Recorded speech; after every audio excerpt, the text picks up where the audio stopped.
Magandang araw sa inyo lahat mga kaibigan. Ang pag-uusapan natin ngayon ay tungkol sa mga kilalang tao na naniniwala sa Diyos at sa Biblia. Okay? Kaibigan, kung ngayon ka lang nanood ng video ko, huwag mong kalimutang i-subscribe at i-click ang notification bell. Okay, salamat. Pag-usapan natin ngayon ang famous personalities who believe God and the Bible. Okay, ito yung 10 mga kilalang tao. Okay, number 1 ay si Galileo Galilei.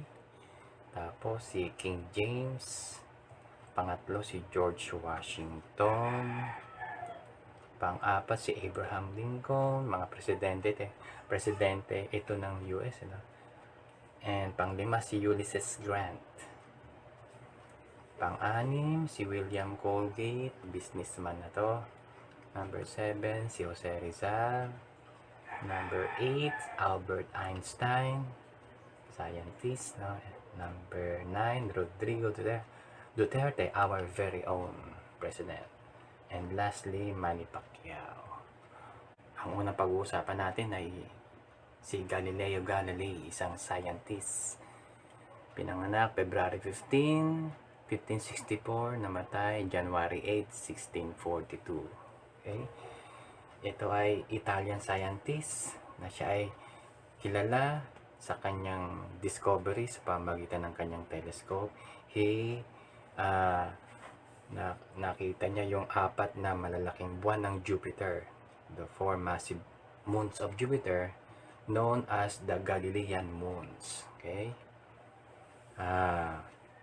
When NASA sent a mission to Jupiter in 1990s, it was called Galileo in honor of the former astronomer. Okay? Meron siya diyang quotation, di ba?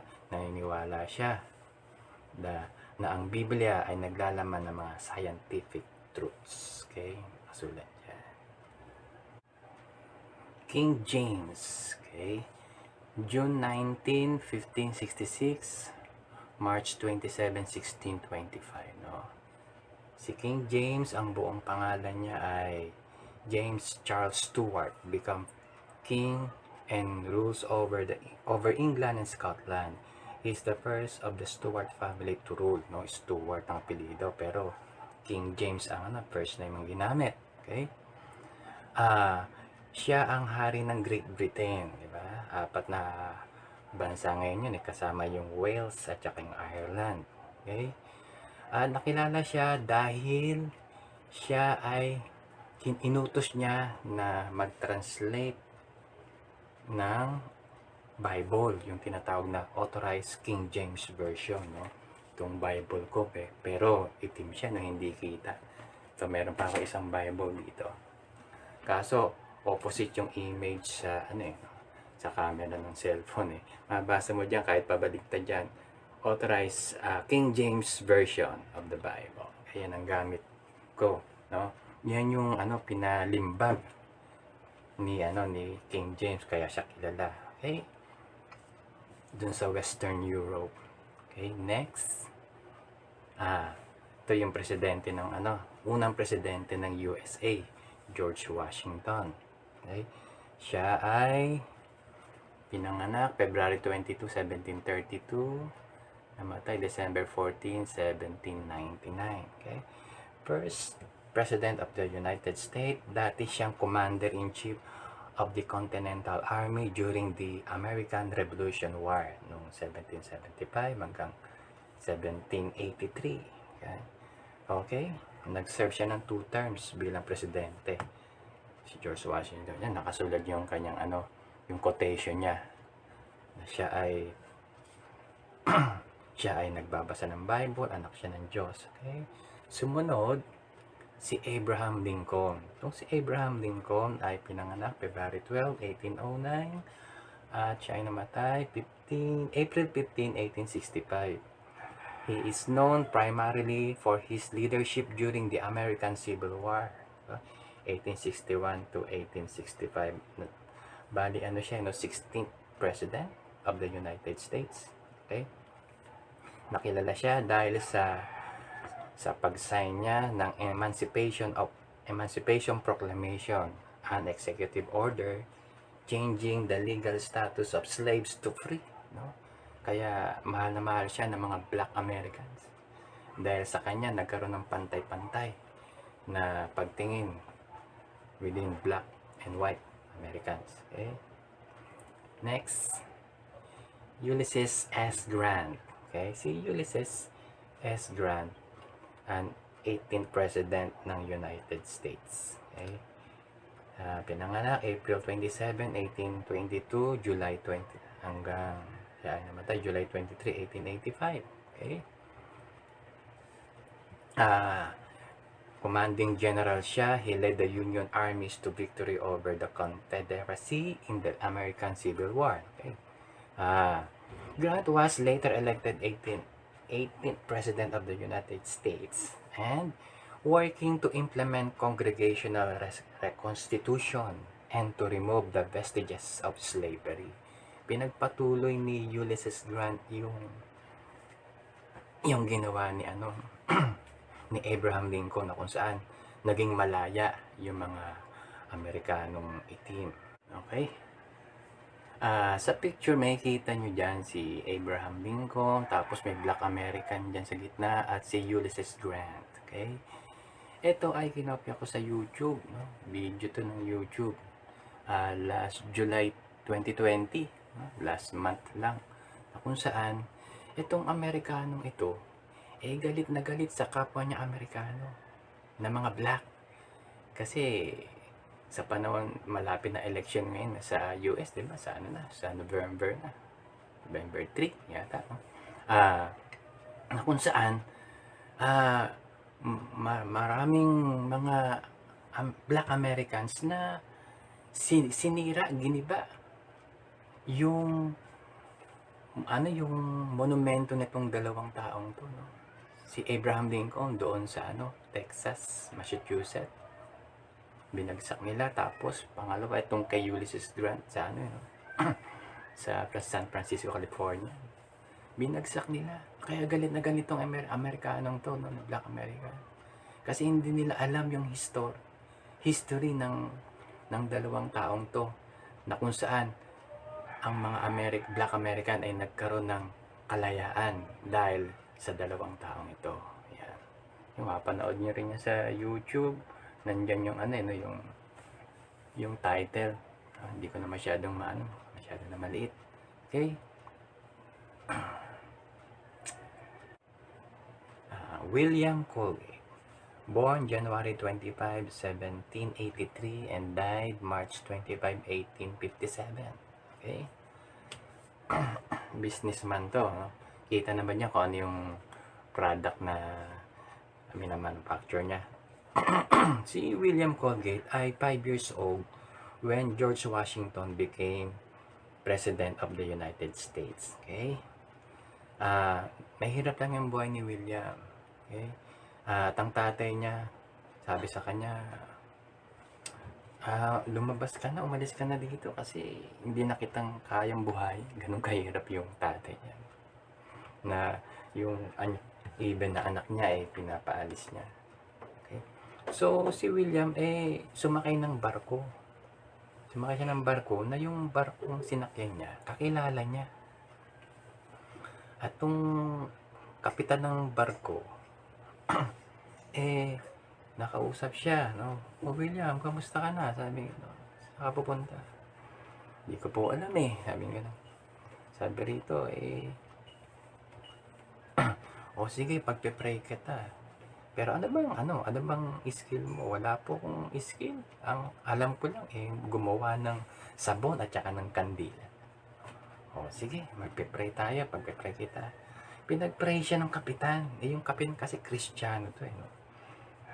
Pagkatapos sila mag-pray, ang sabi sa kanya, darating ang panahon na ikaw ay makikilala sa paggawa ng sabon, no? Leading soap sa New York, sabi niya, no? Kaya kapag nandun ka na sa New York, kapag kumita ka na, sabi sa kanya ng kapitan, wag umattend ka ng church, at dun sa church na yun, magbigay ka ng offering. Ibigay mo yun dapat para sa Panginoon. Yung honest na business ang gawin mo. Tapos maging honest ka rin sa Panginoon sa pagbibigay. Later on, yun nga, yung kumita na, yumaman na si William Colgate at nagbigay siya ng tithes niya, no? 10% later doon sa church, no? Nagbigay siya ng tithes doon sa church na inaatinan niya. Later on, naging 20% kasi lumalaki yung business niya. Sobrang dami ng kinikita ko. Sabi niya, gawin kong 20. Later on, naging 30%. Tapos, naging 40, naging 50%. Pero still, yung natitira sa kanyang 50%, ang dami pa rin, hindi niya kayang ubusin. So, ginawa niyang 90% yung ibinibigay niyang offering sa church. Hanggang sa matira sa kanyang 10%. At yung 10% na yun, sagana pa rin sa kanya na hindi pa niya maubos-ubos. Ganun kalaking pagpapala binigay sa kanya ng Panginoon. At dumating yung panahon na isang taong sweldo niya, nakita niya, ibinigay niya sa church. Parang first fruit ba? Kasi uso yung first fruit sa mga ibang churches eh. So, ganun pinagpala yung businessman na to, si William, na kung saan magpahanggang ngayon. Kita mo naman, nung namatay siya 1857 hanggang ngayon, merong Colgate, di ba? Na kung saan, ilang taon yon? More than 150 years. Ganun pagpapala ang binibigay ng Diyos dun sa taong matapat sa Kanya. Okay? Next, our very own Jose Rizal, ating national hero. Okay? Si Jose Rizal, pinaliwanag ko na yung istorya niya. Meron akong video na nakaseparate dito, di ba?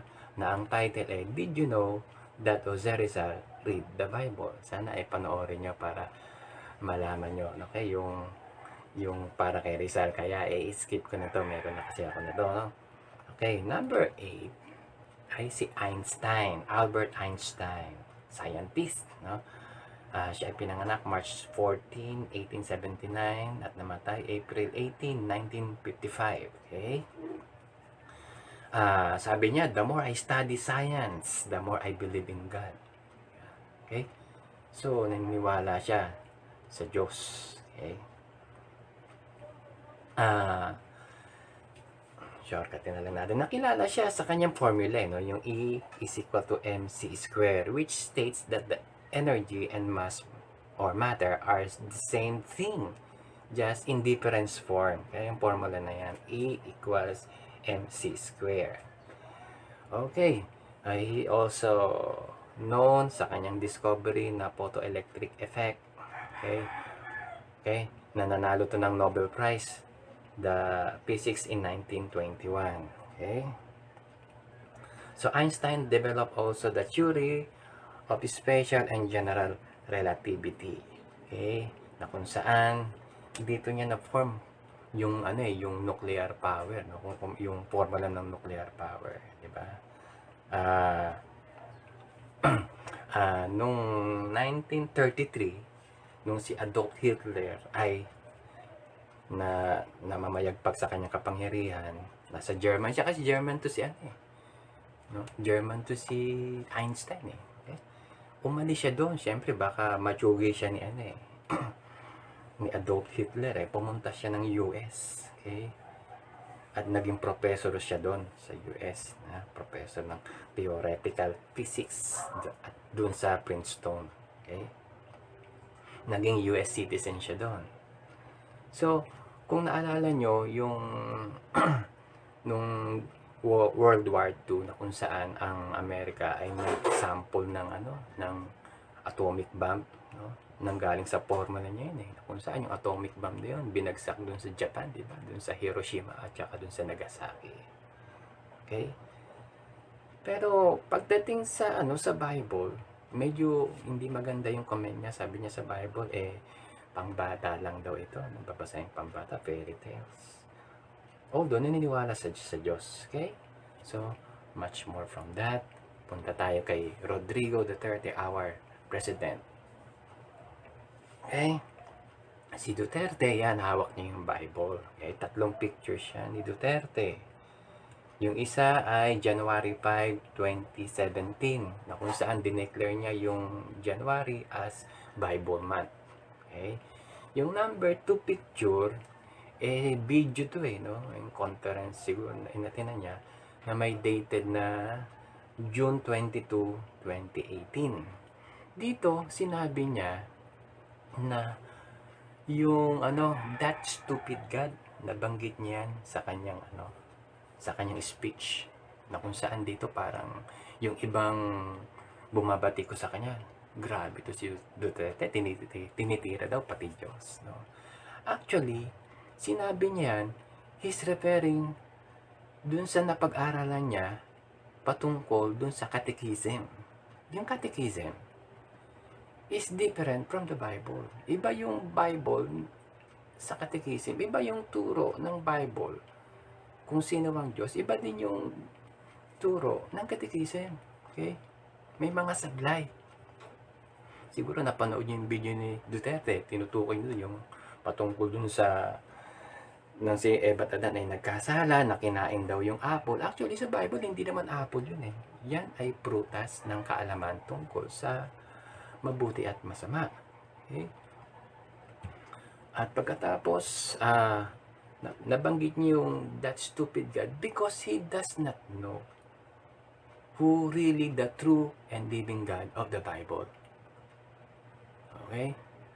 Tapos, yung June 29 naman, yung huling picture niya sa bandang ilalim, medyo malapad na picture. June 29, 2018, nag-speech ulit siya. Bumawi siya rito, siguro na konsensya siya doon sa sinabi na una, na sinabi niya ay my God is, sabi rito, my God is perfect and has a perfect common sense. Bumawi siya, siguro na konsensya na sinabi siya nung nauna. So, that is given na kasi hindi niya talaga kilala yung God of the Bible. Okay? Lastly, number 10, si Manny Pacquiao. Okay, mapapansin niyo, si Manny Pacquiao dyan, binabasa niya yung Bible. Different from Duterte. Si Duterte, hawak niya yung Bible, dinisplay niya. Pero si Manny Pacquiao ay binabasa niya yung Bible. Okay? Kilala natin siya, boxer, di ba? 8 division boxer na kung saan champion siya palagi. Kilala natin siya, nakalagay niyan, fighter of the decade. Okay? Mahaba yung pagiging term niya sa pagiging boxer. Okay? Siya ay naging congressman at sa ngayon ay naging senator. Okay? Kung mapapansin nyo, si Rizal at saka si Einstein tsaka si Duterte, kilalang tao. Pero kaparas din natin sila na naniniwala sa Diyos. Okay? Maraming taong naniniwala sa Diyos. No? Commonly, kapag hindi ka naniniwala sa Diyos, ang tawag doon mga atheista, di ba? Ganon. Naniniwala sila sa Diyos, pero hindi sila masyadong inclined sa Bible. Yung nabanggit kong 3 tao. Okay? Si Rizal, si Einstein, at saka si Duterte. Kapares din natin sila. Di ba? Na naniniwala sa Diyos, no? Pero hindi masyadong inclined sa Bible. Okay?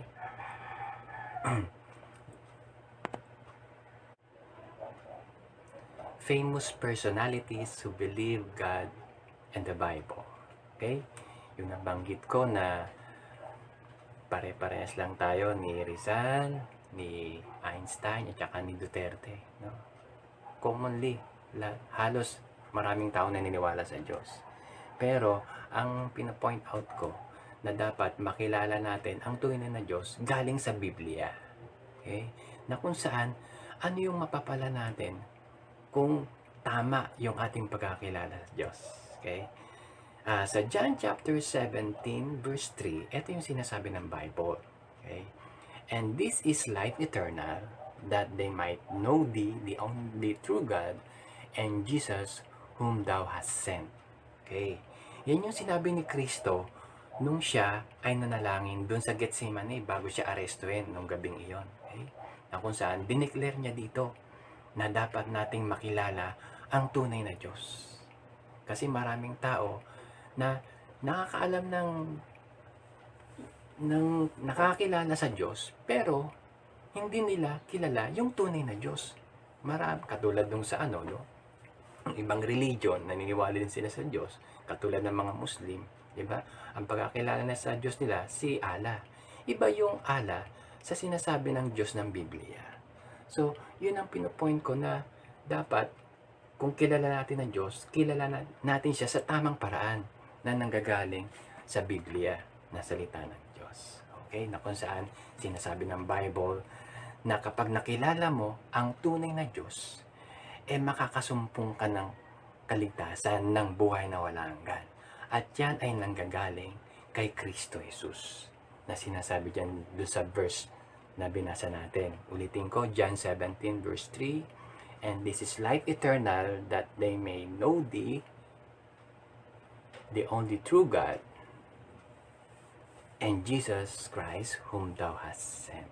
Na kung saan kinakailangan nating makilala ang Diyos sa pamamagitan ng Bible. At si Jesus, na kung saan siya ay namatay para sa atin, para tayo ay maligtas. Paano natin makikilala ang tunay na Diyos? Diba? Dapat dumaan tayo kay Jesus. Kasi sabi ng Bible doon sa John chapter 14 verse 6, I am the way, the truth, and the life. Diba? No man cometh unto the Father but by me. Makikilala mo ang tunay na Diyos, kailangan dumaan ka muna kay Kristo, na kung saan siya lamang ang tanging paraan para tayo maligtas at para makilala natin ang tunay na Diyos ng Biblia na nagbibigay ng kaligtasan sa lahat ng tao. Okay? Kung paano mo malalaman kung paano ka maliligtas, panoorin nyo na lang yung isang video ko, no? Yung nauna dito, yung 3 crosses of Calvary, at saka yung pinakamahalagang bagay na dapat nating malaman sa Biblia. Andun na lang yung karugtong. Okay, maraming salamat sa inyo. Yan po muna. Next, sa susunod lang po ng mga video ko, pagpalain kayo ng Panginoon.